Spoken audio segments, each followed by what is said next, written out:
Hallelujah. Bible बताती है प्रभु यीशु मसीह ने कहा, जहाँ 2 या 3 मेरे नाम में इकट्ठा होते वहां में उनके। हालेलुया। तो हमारे बीच में है। तो पिछले संडे और वेडनेसडे को हमने बहुत अच्छे परमेश्वर के वचन को सीखा था। वेडनेसडे को एक अच्छे प्रभु के दास आए थे जिन्होंने एंड टाइम के बारे में, यीशु मसीह के आगमन के बारे में कुछ बातों को हमारे साथ शेयर किया था और बहुत सारे लोगों ने आशीष पाई। और आज भी हम कुछ बातों को सीखने के लिए जा रहे हैं। और मैं आप लोग को बताना चाहता हूं, जो हमने सैटरडे की, शनिवार की जो हमने बाइबल स्टडी रखी है ना, 5 बजे से लेकर 7 बजे तक, और जो लोग उसमें आ रहे हैं सिर्फ 2 महीने और रुक जाइए, बहुत बड़ा डिफरेंट आप लोगों को देखने को मिलेगा।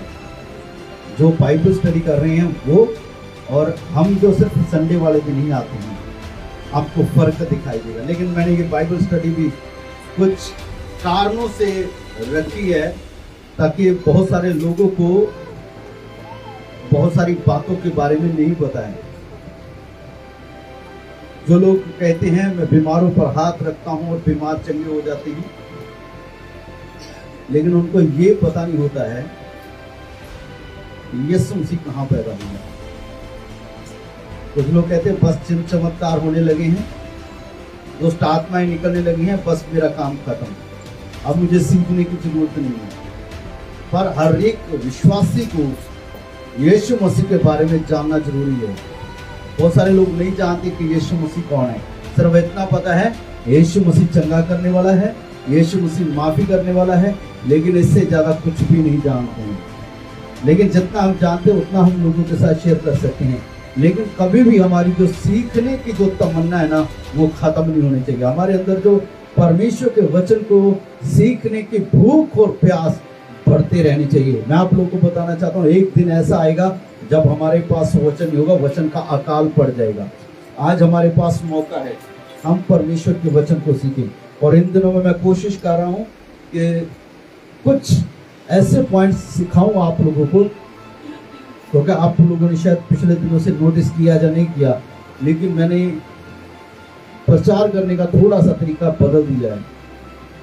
थोड़ा सा मैं उसमें प्रचार के साथ साथ कुछ शिक्षा को भी बीच में रखता हूँ, ताकि हम लोग कुछ न कुछ सीखें और परमेश्वर के वचन को हम अपने जीवन में लागू करते चले जाएं। सीखने का मतलब ये नहीं है कि हमें अपना ज्ञान बढ़ाना है। सीखने का मतलब ये है कि जो बातें हम नहीं जानते उनको अपने जीवन में हम लागू करते चले जाएं। आज भी कुछ परमेश्वर के वचन की कुछ बातों को मैं आप लोगों के साथ शेयर मैं करूंगा, और मैं विश्वास करता हूं इसके बाद आपके अंदर एक इच्छा हो जाएगी कि मैं यीशु मसीह के बारे में और जानना चाहता हूँ। हालेलुया। कितने लोग अपनी बाइबल लेके आए हैं? अपनी बाइबल खड़ा करें हाथ में। हाँ, ठीक है। जब भी हम आते हैं अपनी बाइबल, डायरी और पेन साथ रखा करें। जितने भी वचन हम बोलते हैं उनको नोट करते चले जाइए। यदि कोई बात छूट जाती है, आप यूट्यूब में भी जा सकते हैं, फेसबुक पेज पे भी जा सकते हैं, फायर इवेंजलिज्म चर्च के फेसबुक पेज पे भी जा सकते हैं। और बहुत सारे आशीष भाई, जिन लोगों ने वेडनेसडे की मीटिंग नहीं अटेंड की है यीशु मसीह के आगमन के बारे में, आप चर्च पेज पर जाइए, वेडनेसडे की मीटिंग को देखिए। आप महसूस करेंगे कितना जबरदस्त परमेश्वर का वचन था जो हमें सीखने के लिए मिला। नहीं सीखा है आप वेडनेसडे की जो वीडियो है आप उसे उठा करके देख सकते हैं। सो परमेश्वर सबका आशीष हो। चलिए, आज का जो मेरा टॉपिक है, पवित्र आत्मा बात करता है अपने लोगों के साथ। आज का टॉपिक है पवित्र आत्मा बात करता है। उसी के साथ बोलिए मत्ती रचित सुसमाचार 17 अध्याय 1 वचन से लेकर के 7 वचन तक कोई जन पढ़ दीजिए ऊंची आवाज में। 6 दिन के बाद यीशु ने पतरस और याकूब और उसके भाई यूहन्ना को साथ लिया और उन्हें एकांत में किसी ऊंचे पहाड़ पर ले गया। वहाँ उनके सामने उसका रूपांतर हुआ और उसका मुंह सूर्य के समान चमका और उसका वस्त्र ज्योति के समान उजला हो गया। और मूसा और एलिया उसके साथ बातें करते हुए उन्हें दिखाई दिए। इस पर पतरस ने यीशु से कहा, हे प्रभु, हमारा यहाँ रहना अच्छा है। यदि तेरी इच्छा हो तो मैं यहाँ 3 मंडप बनाऊं, एक तेरे लिए, एक मूसा के लिए और एक एलिया के लिए। वह बोल ही रहा था कि एक उजले बादल ने उन्हें छा लिया और उस बादल में से यह शब्द निकला, यह मेरा प्रिय पुत्र है जिससे मैं प्रसन्न हूँ, इसकी सुनो। चेले यह सुनकर मुंह के बल गिर गए और अत्यंत डर गए। यीशु ने पास आकर उन्हें छुआ और कहा, उठो, डरो मत। परमेश्वर के वचन तो जब हम पढ़ते हैं तो थोड़ा हम इस बात को समझने की कोशिश करना। जब बाइबल स्टडी हम करवाते हैं तो उसमें मैंने 5 W का जिक्र किया है। जो लोग बाइबल नहीं समझ पाते हैं उन 5 W को हमेशा याद रखें। ठीक है, हिंदी में 4 का। कौन कह रहा है, किससे कह रहा है, कब कह रहा है, क्यों कह रहा है। ठीक है, इन चीजों को याद रखें। कैसे कह रहा है, हर एक पॉइंट को हम बड़ा इसको समझने की जरूरत है।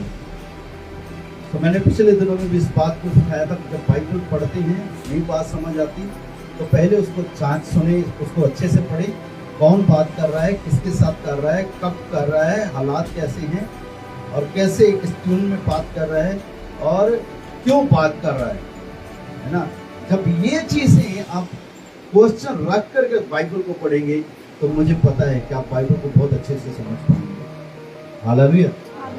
सो यहाँ पर परमेश्वर का वचन बताता है कि यीशु मसीह अपने चेलों में से कितने चेलों को, 3 चेलों को लेकर के पतरस, याकूब और यूहन्ना को साथ लेकर के पहाड़ पर चढ़ गया है ना। तो वहां पर लिखा है कि यीशु मसीह के वहां पर यीशु मसीह महिमा में चेंज हो गया ना, बदल गए है ना।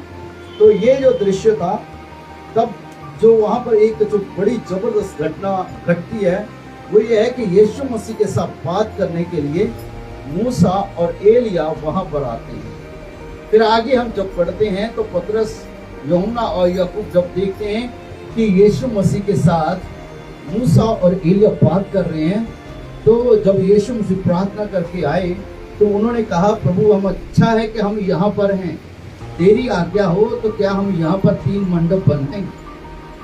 अभी वो ये बात कह ही रहा था कि एक महिमा में बादल ने उन्हें घेर लिया और उस बादल में से जो आवाज आई कि ये मेरा प्रिय पुत्र है, इसकी सुनो। तो क्या हुआ, परमेश्वर के वचन में लिखा हुआ है तो वो उसी वक्त क्या हुआ, आवाज सुनते ही गिर गए और मुंह के बल गिर गए। और यीशु मसीह ने पास आकर उनको छुआ और कहा, उठो, डरो नहीं। तो मैं आप लोगों को आज ये बात बताना चाहता हूं, जैसे यहां पर चेलों ने यीशु मसीह की महिमा में शरीर को देखा, महिमा को देखा, पिता की आवाज को सुना।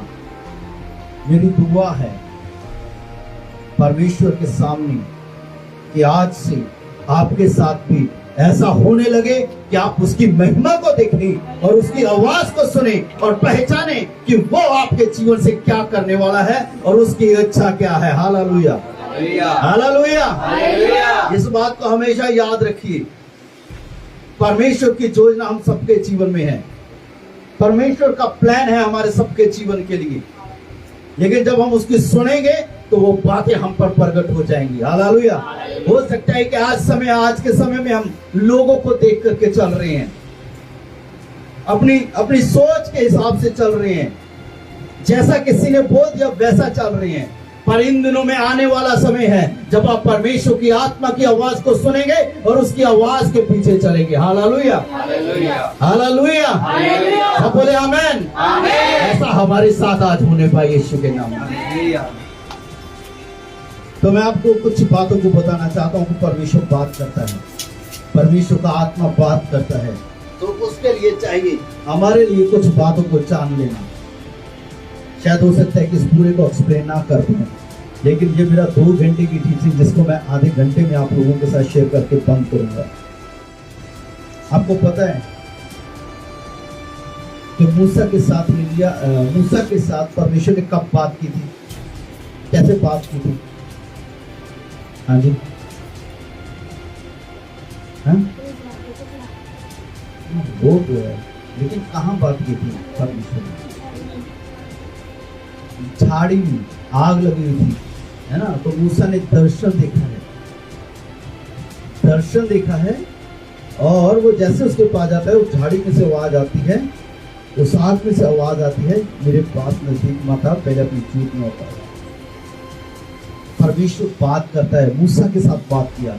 एलिया जब परमेश्वर की हजूरी से भागा, तब परमेश्वर ने एलिया के साथ भी बात की। पहले आग आई, आंधी आई, है ना, भूलोल हुआ, उसके बाद एक धीमा सा शब्द एलिया के कान में पड़ा, हे एलिया तेरा यहाँ क्या काम, तू यहाँ क्या कर रहा है? कभी कभी परमेश्वर ऐसे बात करता है, मेरे बेटे मेरी बेटी, ये तेरे लिए जगह नहीं है। जब हम गलत जगह पर होते हैं, भागते हैं परमेश्वर की उपस्थिति से, वो कहता है ये तेरी जगह नहीं। परमेश्वर बात करता है। यही नहीं, हम बाइबल में से पढ़ते हैं परमेश्वर के वचन में, बिलाम के साथ परमेश्वर ने बात की थी। कैसे? जब वो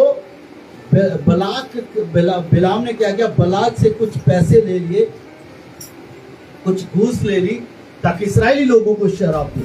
तब परमेश्वर की वो आवाज नहीं सुन रहा था, तब वो परमेश्वर के दूत को नहीं देख रहा था। तब परमेश्वर ने गधी के मुंह को खोल दिया और उस गधे के द्वारा परमेश्वर ने उस बिलाम के साथ बात की है कि यदि मैं आगे बढ़ गया तो आगे खड़ा स्वर्गदूत तेरे गर्दन उड़ा देगा। जब हम गलत चलते हैं तब परमेश्वर का आत्मा हमारे विरोध में रहता है। याद रखिए, हमें इस बात को कभी न भूलें।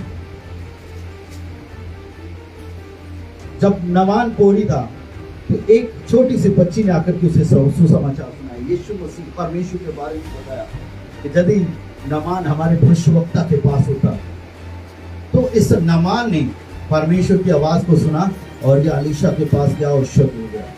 आज मैं यही एक बात बताना चाहता हूँ, आज हमें पहचानना है। तो जो मेन पॉइंट मैं आज आपको बताना चाहता हूँ, परमेश्वर ने पूरी बाइबल में बात की है। परमेश्वर के बात करने के ढंग अलग हो सकते हैं, अलग लोग हो सकते हैं। परमेश्वर चाहे तो छोटे बच्चे के साथ द्वारा भी बात कर सकता है। परमेश्वर चाहे तो वो इस कुदरत के द्वारा भी बात कर सकता है, पर मोस्टली परमेश्वर बात करता है अपने दासों के द्वारा, पवित्र आत्मा के द्वारा, है ना, अपने वचन के द्वारा, स्वप्न के द्वारा, दर्शनों के द्वारा परमेश्वर हमसे बात करता है। लेकिन बहुत सारे लोग हैं आज जो परमेश्वर की आवाज नहीं सुन पा रहे हैं, ना जो कुदरत है उसके द्वारा परमेश्वर क्या बात कर रहा है हमें नहीं पता है। परमेश्वर छोटे छोटे बच्चों के द्वारा बात करता है, हम लेकिन उसको क्या करते हैं, हल्का ले लेते हैं। परमेश्वर अपने दासों के द्वारा बात करता है, हम उसको भी इग्नोर कर देते हैं, हम मानते नहीं हैं। परमेश्वर का आत्मा डायरेक्टली हमारे साथ बात करता है, लेकिन हम सुनते हैं लेकिन इग्नोर कर देते हैं। परमेश्वर सपने में बात करता है लेकिन हम फिर भी भूल जाते हैं। परमेश्वर दर्शन देता है, दर्शन के द्वारा बात करता है, हम भूल जाते हैं। परमेश्वर अपनी बात करना बंद नहीं करता है, लेकिन हम उसको मानना और उसको सुनना बंद कर देते हैं। बहुत सारे विश्वासी लोग, बहुत सारे मसीही लोग, बहुत सारे प्रभु के दास लोग, बहुत सारे सेवक लोग परमेश्वर की आज आवाज को नहीं सुन पा रहे। बहुत सारे लोग नहीं सुन पा रहे। बाइबल के अंदर में 4 युगों का जिक्र है, 4 युग का, आपको पता है 4 युग है जिसमें परमेश्वर ने अलग अलग तरीके से बात की है। पहला युग वो था जब परमेश्वर ने डायरेक्टली आदम के साथ बात की थी, आदम और हवा के साथ। दूसरा युग तब आया जब परमेश्वर ने अपने दास भविष्यवक्ताओं के द्वारा अपने लोगों के साथ बातें की हैं। तीसरा युग तब आया जब परमेश्वर ने यीशु मसीह के द्वारा लोगों के साथ बातें की हैं। जैसे यहां पर हम पढ़ते हैं कि ये मेरा प्रिय पुत्र है, इसकी सुनो। चौथा युग जिसमें आज हम रह रहे हैं, तो हम परमेश्वर के वचन में से पढ़ सकते हैं कुछ वचनों को। पढ़ना नहीं है, छोड़ दीजिए, आप नोट कर लीजिए।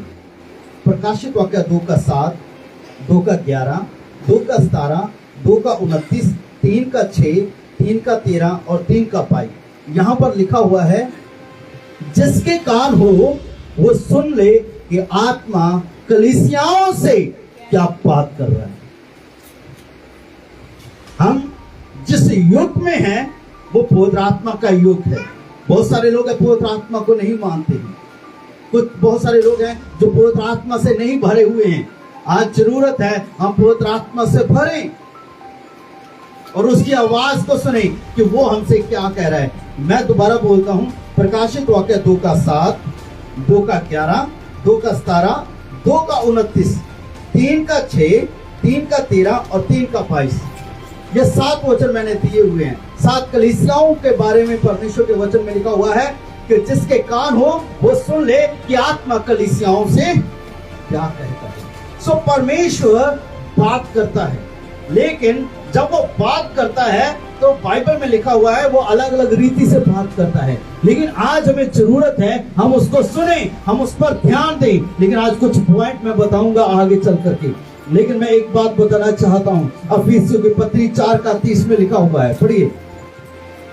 परमेश्वर के पवित्र आत्मा को शोकित मत करो, जिससे तुम पर छुटकारे के दिन के लिए छाप दी गई है। आमेन। किसको शोकित ना करो? सब बोलिए, सब इस साइड ध्यान दें।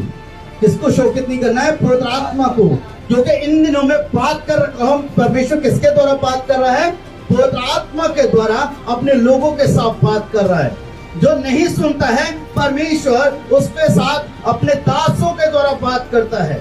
पवित्र आत्मा के द्वारा दासों के द्वारा होकर के बात करता है, स्वप्न के द्वारा, दर्शन के द्वारा। लेकिन बहुत सारे लोग हैं जिन्होंने आज परमेश्वर के आत्मा को शोकित करके रखा हुआ है, जिसके कारण वो परमेश्वर की आवाज को नहीं सुन पा रहे हैं। बाइबल में लिखा है, यीशु मसीह ने कहा है, मेरी भेड़ें मेरी आवाज को सुनती और पहचानती हैं। आज हमें पता ही नहीं है, हम यदि उसकी भेड़ें हैं तो आज हम उसकी आवाज ही नहीं सुन पा रहे। हम पवित्र आत्मा को शोकित कैसे करते हैं? जब भी पवित्र आत्मा में जब हमने शुरू में प्रभु में आए, हमारे अंदर बहुत जोश था। हम प्रार्थना करते थे, हम उपवास करते थे, हम वचन पढ़ते थे, हम फास्टिंग करते थे, हम आनंद से परमेश्वर के भवन में जाते थे, आराधना रूह और सच्चाई से करते थे। लेकिन आज प्रार्थना करना हमें बोरिंग लगने लगा है। फास्टिंग करना हमें दिक्कत आ रही है, उपवास करने में दिक्कत आ रही है, आराधना करना हमें बोरिंग लग रहा है, परमेश्वर के वचन को पढ़ना हमें बोरिंग लग रहा है।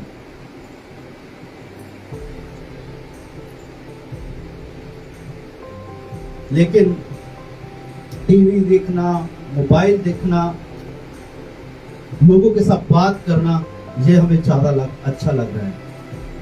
आज के समय में मैं बहुत सारे लोगों के बारे में बोलता हूँ, बहुत सारे लोग इस बात को पहचान नहीं पाए हैं। यदि आज आप उनमें से हैं तो आज ये बात आपके लिए भी है।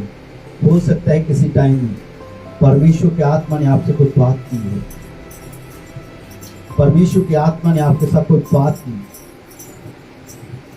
आपने बात को सुना, आपने परमेश्वर की बात को सुना, उसकी आवाज को सुना, लेकिन क्या हुआ?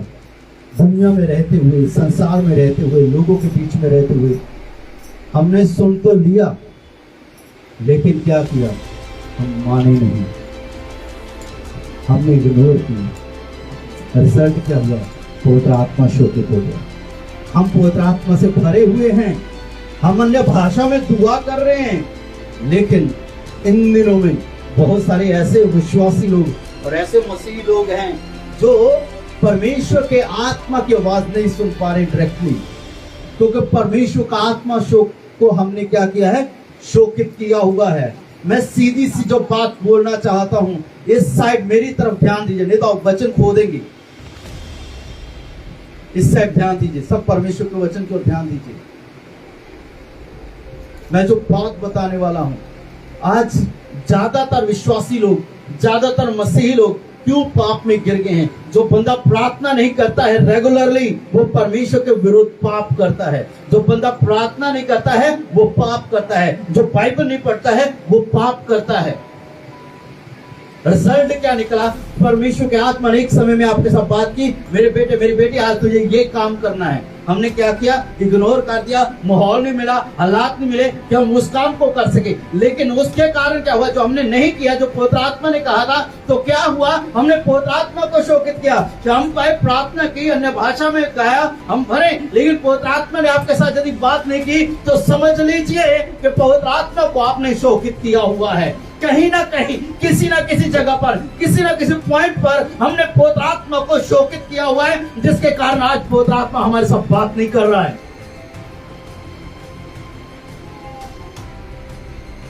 पवित्र आत्मा हम सब लोगों के साथ बात नहीं कर रहा है। आप आज क्या है, इस बात के लिए मनन करना है आप लोगों को। हम इग्नोर कर देते हैं, ठीक है। चलो पवित्र आत्मा के साथ हम बात करते हैं। कोई बात नहीं, ये बात नहीं हम मान पाए, कोई बात नहीं, आप अगली बात बताइए, हम करेंगे। एक बात हमेशा याद रखना, पवित्र आत्मा बहुत इंटेलिजेंट है, हम उसको धोखा नहीं दे सकते।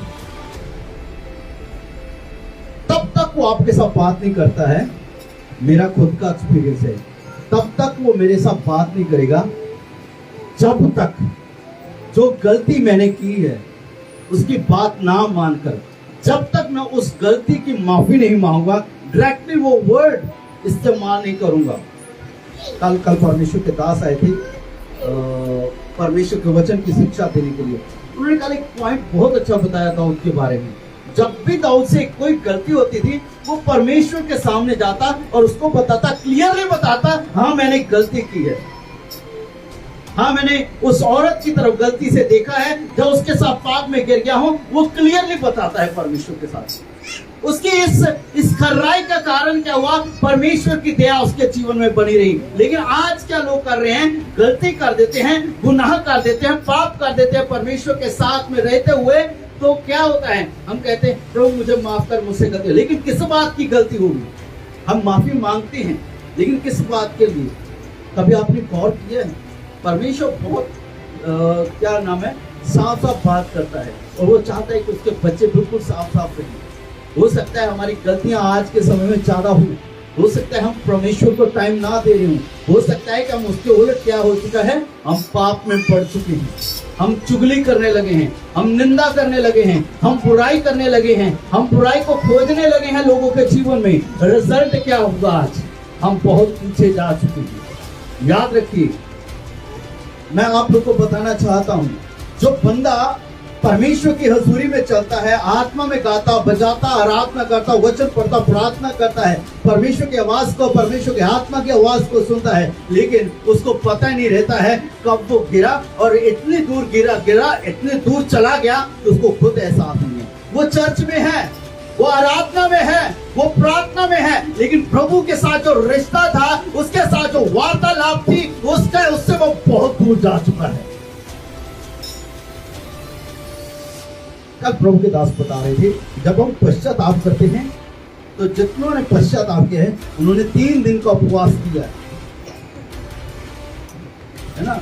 योना ने जब प्रचार किया नीनवे के लोगों ने 40 दिन का उपवास किया और प्रार्थनाएं की कि प्रभु मेरे पापों का, हम कैसे सुबह के वक्त पाप करके शाम को कहते प्रभु मुझे माफ कर। जो अपने अपराध छिपा रखता है उसका कार्य सफल नहीं होता, पर जो उसको मान लेता है, छोड़ देता है, उसके ऊपर वो क्या करता है। पहले पॉइंट क्लियरली परमेश्वर को बताएं आप कहां गलती की है, आप कहां गिरे हैं, और उससे माफी मांगे। और जब माफी मांगते हैं, पश्चाताप करते हैं, तो कोशिश करें हम उपवास करें। कईयों ने 3 दिन उपवास करके पश्चाताप किया है, कईयों ने 40 दिन उपवास करके पश्चाताप किया, कईयों ने 7 दिन रह करके उपवास करके पश्चाताप किया। हम तो छोटी सी प्रार्थना में कहते हैं 2 मिनट की, प्रभु तू मेरे पापों को क्षमा कर। लेकिन किस बात से? क्योंकि हम इतने नीचे गिर चुके और इतने दूर परमेश्वर के साथ रिश्ते से इतने दूर जा चुके हैं, हमें पता ही नहीं चला कि हम कब गिरे और कब ये सब कुछ हो गया कि आज मैं परमेश्वर की आवाज को ना सुन पा रहा हूँ, ना मैं परमेश्वर का दर्शन देख पा रहा हूँ, ना मैं परमेश्वर की महिमा को देख पा रहा हूँ।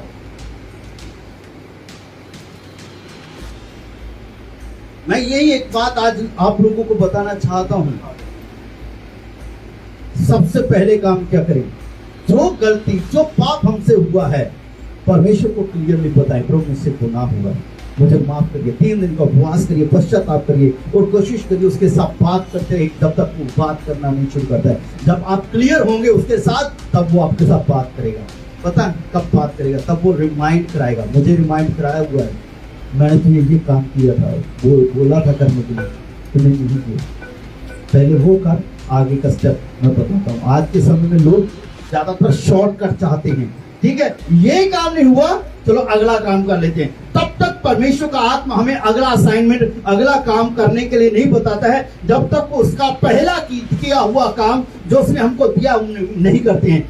मान लीजिए 1 साल निकल गया, 2 साल निकल गए, 3 साल निकल गए, 4 साल निकल गए, जो 6 महीने निकल गए, हम वहीं पे अटके हुए हैं। तो कोशिश है अभी भी पश्चाताप करें, 3 दिन का उपवास करें, 7 दिन का उपवास करें, 40 दिन का उपवास करें और परमेश्वर के आत्मा से कहें, मुझे माफ कर, मैं आगे से ऐसा नहीं करूंगा और जो तूने बोला है मैं करूंगा। जैसे ही आप उस किए हुए स्टेप को, चाहे 4 साल निकल गए हैं, आपने उस काम को जो 4 साल पहले करना था 4 साल के बाद किया है, तब अगला स्टेप बताएगा, हाँ बेटे मैं तुझसे खुश हूँ, अब अगला स्टेप तुझे ये करना है। हालेलुया। अदरवाइज आप आगे बढ़ नहीं सकती, कभी नहीं बढ़ पाएंगे। जहां है वहीं के वहीं रहेंगे, वहीं नहीं रहेंगे, उससे पीछे जाएंगे। जो आज्ञा, जो बात परमेश्वर ने आपको बोला हुआ है, आप नहीं मानते हैं, चाहे 1 साल निकल जाए, 2 साल निकल जाए, 10 साल निकल जाए, 15 साल निकल जाए, जब तक आप वो बात नहीं मानेंगे, परमेश्वर का आत्मा आपके साथ दोबारा बात नहीं करेगा। जब आप उस बात को मानेंगे, आज्ञा को मानेंगे, फिर आगे चलेंगे। Hallelujah, hallelujah, hallelujah. उसके बाद परमेश्वर का आत्मा दोबारा आपके साथ रिश्ते में आएगा, वो आपकी सब बात करेगा। जैसे हम लोग कहते हैं ना, जितने माँ बाप यहाँ पर बैठे, जब तक बच्चा मेरा कहना नहीं मानेगा, उसके साथ मैं बात नहीं करूँगा, कहते हैं कि नहीं? ऐसे ही परमेश्वर की, जब तक आप उसकी बात नहीं मानते, जो उसने आज्ञा आपको दी है, वो आगे बढ़ने के लिए आपको इजाजत नहीं देगा ना। वो कहेगा तो आप आगे बढ़ो। जब आप आगे बढ़ना चाहते हैं, आपको पहली बात माननी होगी। ठीक है, प्रेज़ द लॉर्ड, हालेलुया। यदि परमेश्वर के आत्मा की आवाज को हमें सुनना है, तो हमें कुछ बातों को और देखना होगा। ठीक है, प्रभु अगर मदद करे तो जो वहां पर इस अध्याय के अंदर में मूसा और एलिया यीशु के साथ जो बात कर रहे थे, प्रभु ने चाहा तो मैं अगले संडे उस बात को खोलूंगा। वो बड़ा सीक्रेट पॉइंट है जो मैं आप लोगों के साथ खोलूंगा। इस पॉइंट को नोट रखिए, अगली बार मैं खोलूंगा। लेकिन उसके साथ बढ़ने से पहले मैं आप लोगों को एक मेन जो बात बताना चाहता हूं।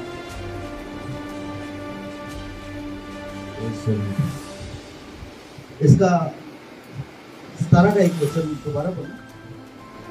6 दिन के बाद यीशु ने पतरस और याकूब और उसके भाई यूहन्ना को साथ लिया और उन्हें एकांत में किसी ऊंचे पहाड़ पर ले गया। हाँ, देखिए, सुनना बड़े ध्यान से।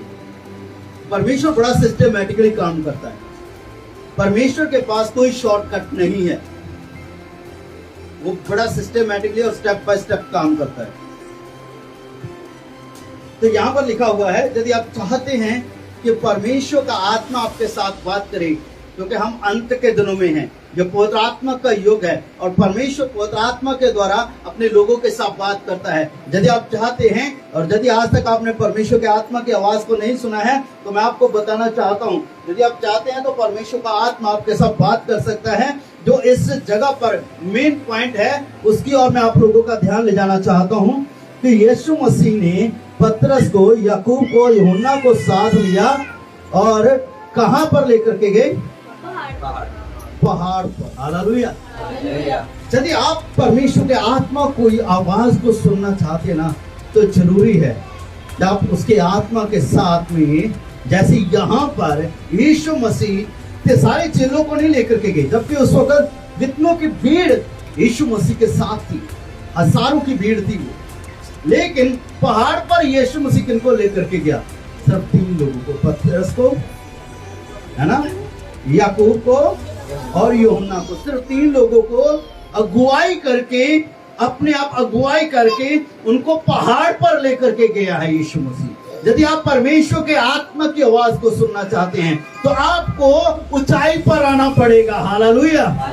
नीचे रहेंगे तो आवाज नहीं सुनेंगे। मूसा को परमेश्वर ने, मूसा के साथ परमेश्वर ने बात की, पहली बार जब बात की तब भी उसको पहाड़ी के ऊपर जाना पड़ा। जब 10 हुक्म लेने थे तब भी परमेश्वर ने उसको ऊंची जगह पर बुलाया। आज भी यही है विश्वासी लोगों, परमेश्वर के लोगों, आज भी परमेश्वर का आत्मा वैसे ही काम करता है, हमें ऊंचाई तक लेकर के जाता है जहां पर उसकी आवाज हम क्लियरली सुन सकें। दुनियादारी में रहेंगे, संसार में रहेंगे, लोगों के साथ जुड़े रहेंगे, परमेश्वर की बात को इग्नोर करेंगे, तब आप उसकी आवाज नहीं सुन पाएंगे।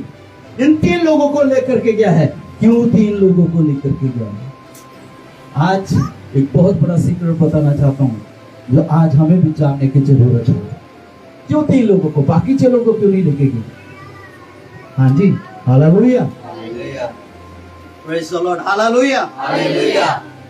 मैं शॉर्ट में इस स्टोरी को बताना चाहता हूं ताकि आप लोगों के अंदर एक भूख और प्यास परमेश्वर के लिए, यीशु मसीह को जानने के लिए बढ़ जाए। इसके 16 अध्याय में जब पढ़ेंगे, आप घर जाकर के पढ़ना, 16 अध्याय को जब हम पढ़ते हैं 13 वचन से लेकर के, ठीक है, घर जाके पढ़िए, नोट कर लीजिए। 16 अध्याय का 13 वचन से लेकर के 18 वचन तक आप घर बैठ करके पढ़ना, ठीक है। मत्ती 16 का 13 से 18 तक, ठीक है, अब घर जाकर के पढ़ना है, ठीक है। सुनिए ध्यान से, ये आखिरी मेरा पॉइंट है, इसके बाद मैं बंद करूंगा। यीशु मसीह के चेले यीशु मसीह के साथ थे। यीशु मसीह ने उनसे पूछा कि लोग मेरे बारे में क्या कहते हैं, लोग मेरे बारे में क्या कहते हैं। तो सभी चेलों ने, किसी ने कहा कोई मुझे कुछ कहता है, कोई भविष्यवक्ता कहता है, कोई पुराना नबी कहता है, कोई यूहन्ना बपतिस्मा देने वाला कहता है। तब यीशु मसीह ने उनसे पूछा तो तुम मुझे क्या कहते हो? उसी वक्त सडनली जो पतरस ने जवाब दिया वो पावरफुल था। इमीडिएटली उसने जवाब दिया, जैसे यीशु मसीह के मुख से निकला, तुम मेरे बारे में क्या, लोग तो ये कहते हैं लेकिन तुम मेरे बारे में क्या कहते हैं, तुम मेरे बारे में क्या कहते हो? तब पतरस ने जो बात कही, शायद हो सकता है हमने कभी नोट की या नहीं की, पढ़ना इस वचन को, 16 का आई थिंक 16 वचन ही पढ़ना। शमौन पतरस ने उत्तर दिया, हाँ, सिर्फ लीजिए, तू जीवते परमेश्वर का पुत्र मसीह है। तू क्या है?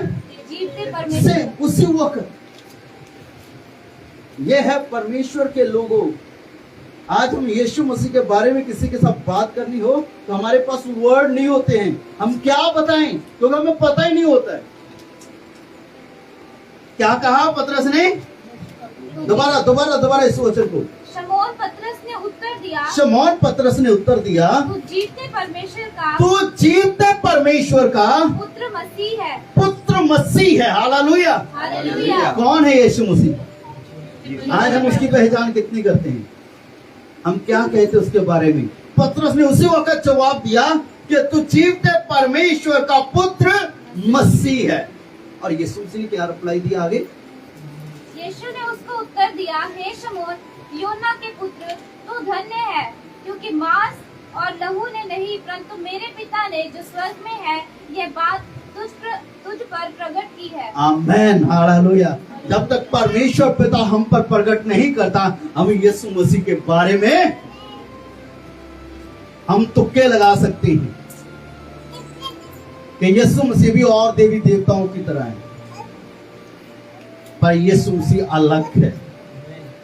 यीशु मसीह इस दुनिया में आए, संसार में आए, 33.5 साल इस दुनिया में रहे, वो मारे गए, गाड़े गए और 30 दिन मुर्दों में से जी उठे।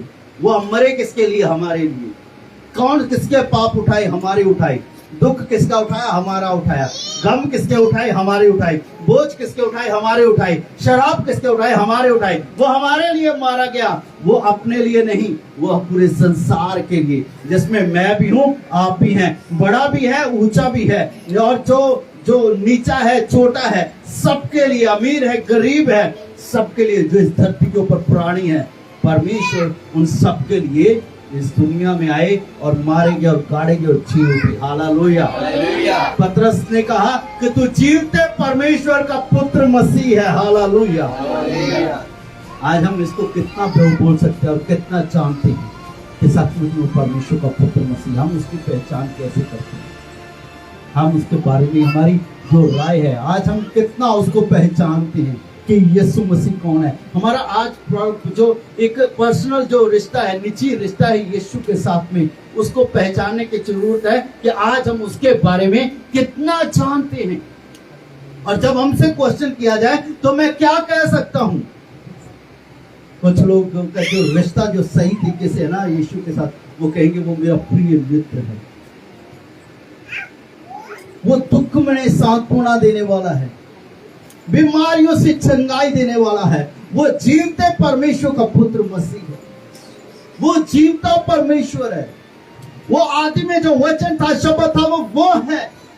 आज लोगों के पास पहचान नहीं है यीशु मसीह के बारे में कि वो कौन है।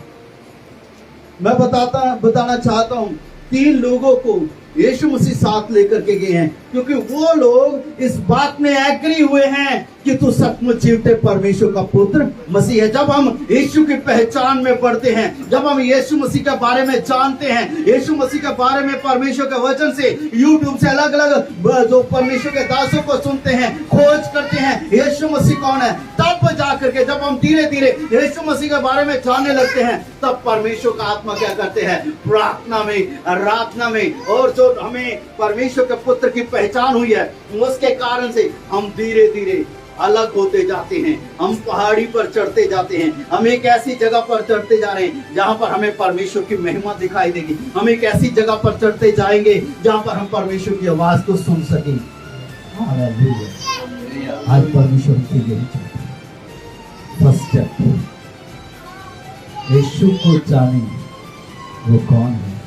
दूसरा स्टेप, उसकी अगुवाई में पहाड़ पर चले। तीसरा स्टेप, तब जो वो कहता है उसे। मैं चाहता हूँ, मैं यहीं पर रुकना चाहता हूँ, मैं आगे नहीं लेकर जाना चाहता हूँ, लेकिन यही मैसेज अगले संडे भी चलेगा कि यीशु मसीह के साथ मूसा और एलिया क्या बात करेंगे। Hallelujah, hallelujah, hallelujah.